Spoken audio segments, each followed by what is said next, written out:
വൈദ്യുതി മോഷണം നടത്തുന്നത് കോൺഗ്രസുകാരാണ്. സംഭവത്തിൽ കോൺഗ്രസ് പ്രവർത്തകനായ പ്രതി വിനീഷ് പിടിയിലായിട്ടുമുണ്ട്.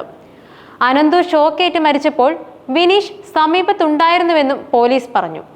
ഷോക്കേറ്റ കുട്ടികളെ രക്ഷിക്കാൻ ഇയാൾ തയ്യാറായില്ല. ആളുകൾ കൂടിയപ്പോൾ വീട്ടിലേക്ക് ഫോൺ ചെയ്ത് പണവും വസ്ത്രവും എടുത്തു വയ്ക്കാൻ ആവശ്യപ്പെട്ടു. തുടർന്ന് ഒളിവിൽ പോകാൻ ശ്രമിക്കവെയാണ് വിനീഷ് പിടിയിലായത്. ശനിയാഴ്ച രാത്രിയാണ് വഴിക്കടവിൽ 10ാം ക്ലാസ് വിദ്യാർത്ഥി അനന്തു പന്നിക്കിണിയിൽ നിന്നും ഷോക്കേറ്റ് മരിച്ചത്. ഒപ്പമുണ്ടായിരുന്ന 2 കുട്ടികൾക്കും ഷോക്കേറ്റു. ഷാനു, യദു എന്നിവർക്കാണ് പരിക്കേറ്റത്. ഒരാൾ നിലമ്പൂർ ജില്ലാ ആശുപത്രിയിലും മറ്റേയാൾ സ്വകാര്യ ആശുപത്രിയിലും ചികിത്സയിലാണ്.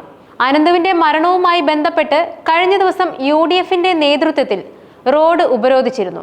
കോൺഗ്രസ് മുസ്ലിം ലീഗ് പ്രവർത്തകരാണ് പ്രതിഷേധം നടത്തിയത്. അനധികൃതമായി കെണിവയ്ക്കാൻ KCB ഒത്താശ ചെയ്യുന്നുവെന്നും വിദ്യാർത്ഥിയുടെ മരണത്തിൽ സർക്കാർ മറുപടി പറയണമെന്നുമാണ് UDF ആവശ്യപ്പെട്ടത്.